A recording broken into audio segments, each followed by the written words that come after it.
everyone, this is Miss Moriarty, and I'm here to discuss with us topic 4.7, which is all about solar radiation and the Earth's seasons. So, in this topic, we're still talking about climate and how the position of the Earth and how much solar radiation hits the Earth's surface is what's going to help to cause the seasons that we know of.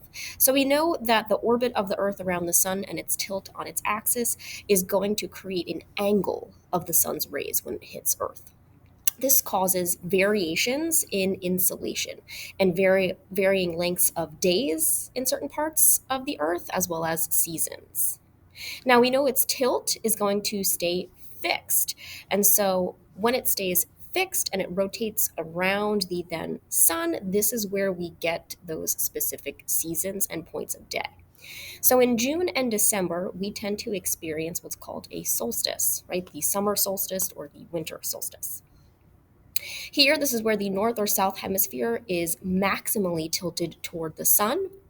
So either maximally tilted towards the sun in the summer and maximally tilted towards away from the sun in the winter, especially in the northern hemisphere versus March and September, which is our spring and fall equinox. This is where the north and south hemispheres are equally facing the sun, hence the word equinox, meaning equal.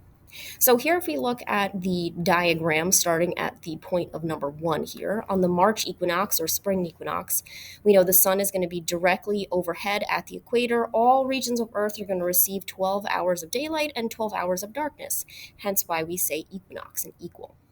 Spring is going to begin in the northern hemisphere, while fall begins in the southern hemisphere. But when we shift then to the summer or the June solstice, now the northern hemisphere is maximally tilted towards the sun, hence why we experience the longest day of the year on the summer solstice, versus in the then southern hemisphere, which experiences their winter, because now they are tilted away. Right, then that brings us to September or fall equinox. Once again, we can see that we get equal numbers of daylight versus darkness in both the northern and southern hemisphere. And then lastly, when we get to the winter solstice, now the northern hemisphere, we're tilted away. So we experience the shortest day of the year versus the southern hemisphere, which is now maximally tilted towards the sun, and they experience their summer. So here's just kind of a close-up look at that angle that we can see. So we know that at the equator, they're going to be experiencing the most insolation because they are being directly hit versus other areas as you move upwards. In latitude, you start to see that less and less insolation is going to be concentrated in those areas. More of that sunlight is going to be spread out, which tends to be why when you move up in high latitudes, especially when you get to the poles, it's really, really cold because now that sunlight is expanding over large areas, and so there's not as much heat being absorbed. So, what does the tilt of Earth's axis cause variation in? It's going to cause angle of insolation to change, which is going to change the intensity of that sunlight.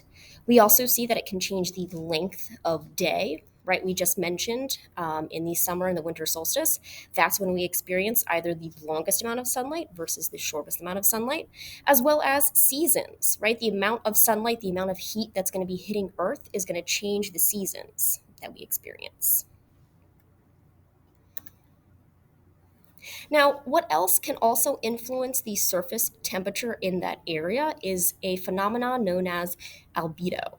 This is the proportion of light that's going to be reflected by a surface. Surfaces that are very high in albedo tend to reflect far more light and absorb less. So, a good example of that would be an area covered by ice or snow.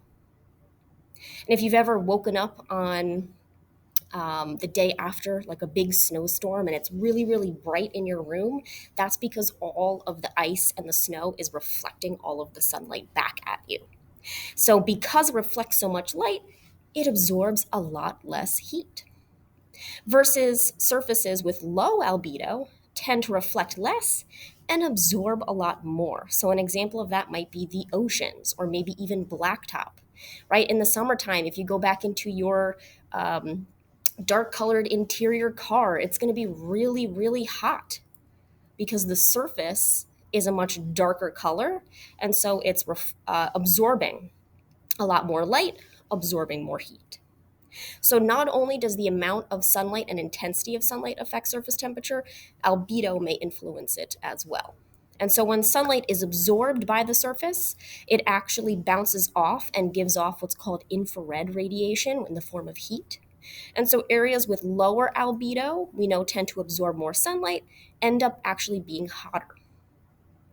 So this is why more urban-like areas, which tend to have lots of asphalt, blacktop, buildings that are all darker in color, actually tend to be hotter than their surrounding rural areas. And we tend to call that the urban heat island effect. This is also why the reverse. In polar regions, we tend to see that they're far colder because they're covered in snow. That snow and ice actually keeps those cooler temperatures because they're continuously reflecting the sunlight off of the surface.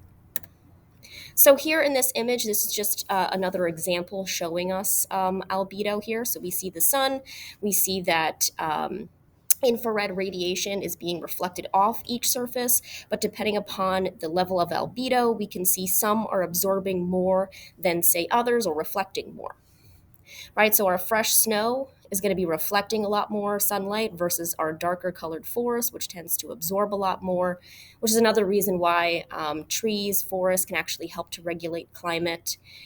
We can see the sea ice is going to be reflecting more sunlight versus the surrounding water.